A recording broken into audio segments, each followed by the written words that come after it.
yurttaşlar. Bu жерге мен Жалал Абад шаарында эле болчумун. Мына элдер өздөрү суранып демилге көтөрүп чакырышкан экен.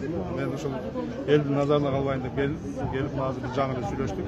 Бүгүнкү күндө мына Садыр Нуркожоевич айтып атат. Баардык өз жумушун аткарыш керек деп. Ошонун негизинде шаардагы жасалган иштер, коронавирус боюнча, кышка даярдык боюнча дагы башка бир топ иштер бар. Ошолордун негизинде биз ишибизди алып бара беребиз. Эгерде ошол азыркы премьер-министр Садыр Нуркожоевич тарабынан кайсы бир чечим чыккан болсо, биз ошол чечимди аткарганга даярбыз.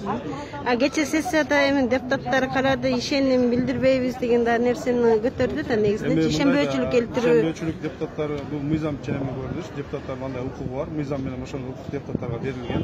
Эгерде депутаттар ишенбөөчүлүк көргөзүп, ошонун негизинде чечим кабыл алып туруп, чечимди жөнөтсө, премьер-министр ошол чечимди кабыл алган болсо, анда бул мыйзам чегинде мен бул жерге жабышкандагы, бул креслого турмушканда жерим жок.